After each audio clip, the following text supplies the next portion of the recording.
Hi, I'm going to read you Franklin's Halloween, another Franklin story. We've read several of those.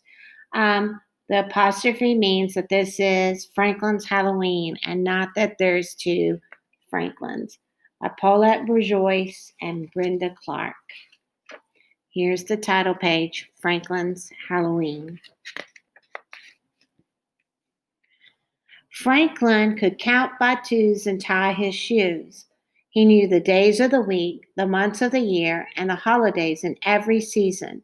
Today was October 31st. It was Halloween! Franklin could hardly wait for tonight's costume party. Everyone would be there. Franklin and his friends had talked about the party for weeks. There would be games, prizes, and even a parade. But best of all, there would be a haunted house. I think there'll be bats and spiders, said Franklin. And skeletons, added Beaver. Rabbit shivered. Ooh, my sister says she saw a real ghost in there last year. That's silly, Rabbit, said Beaver. There are no real ghosts.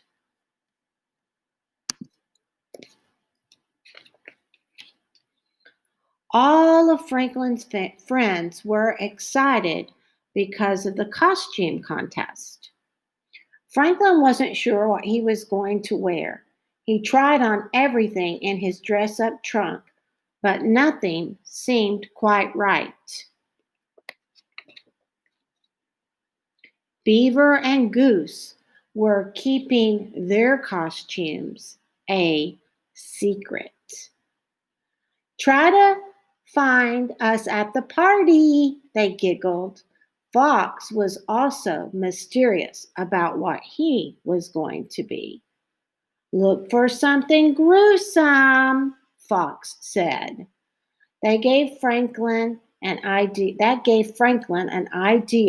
He would be something creepy. It took Franklin more than an hour to make his costume. As soon as it was done, he sneaked up behind his father and tapped him on the shoulder.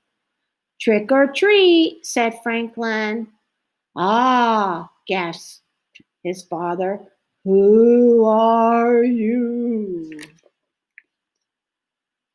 In his deepest, spookiest voice, Franklin answered, It's me, Frankenstein. I am Frankenstein. On the way to town, Franklin tried to guess who was inside each costume. At least I don't have to worry about finding Bear, said Franklin. Bear is always a ghost. By the time Franklin and his parents arrived, the party had started. Franklin spotted a ghost at the apple bobbing and hurried over toward him. Hello, Bear, Franklin said. Ooh, said the ghost. That's good, Bear, said Franklin. You sound really scary. Franklin bobbed for his apple, then he ran to the pumpkin toss. It was his favorite game because he always won a treat.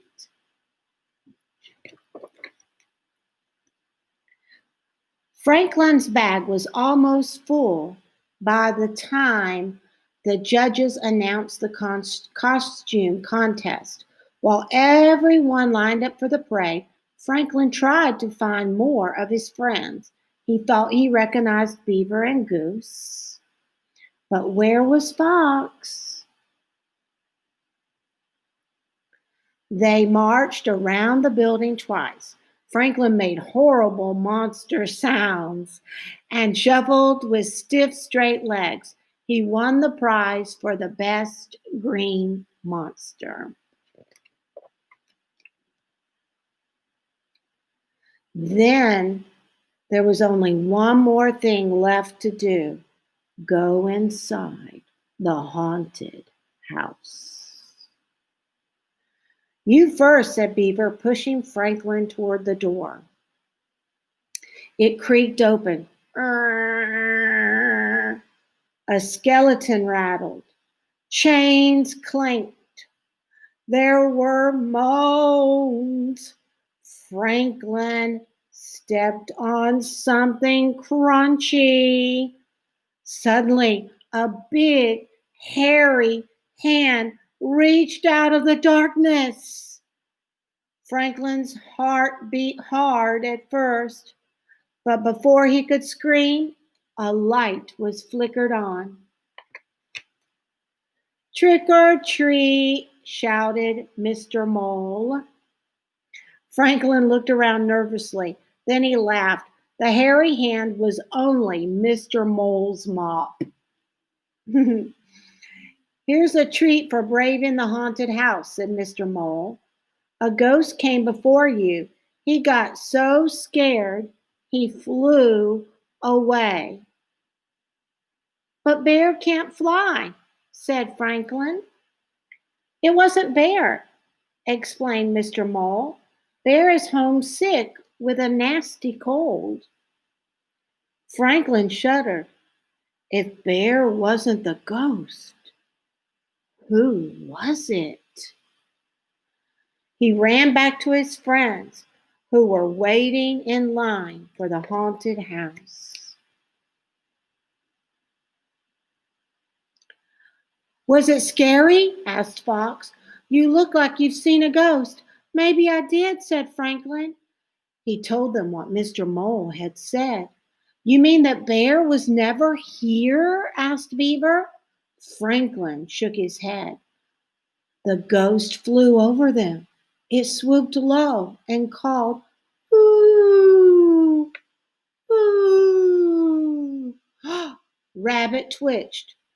So what is white and says "Whoo" and flies? A real ghost, answered Goose. Run! Franklin was about to follow when he saw a feather floating down.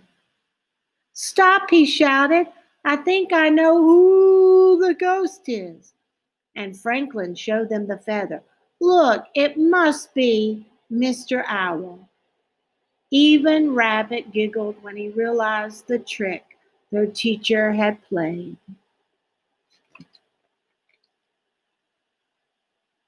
By the end of the party, everyone's bag was full. Poor Bear, said Raccoon. No treats for him. We could share our treats with Bear, suggested Franklin. All the friends agreed. They each put some treats into a bag. Then they walked up to Bear's house and left the bag on the doorstep. Trick or treat, they called. On the way home, Franklin looked into his treat bag. Goodness, said his mother, you have enough to last until next Halloween. Maybe, said Franklin, sampling a few treats. But secretly, he hoped the treats would just last until the end of the week. Happy Halloween.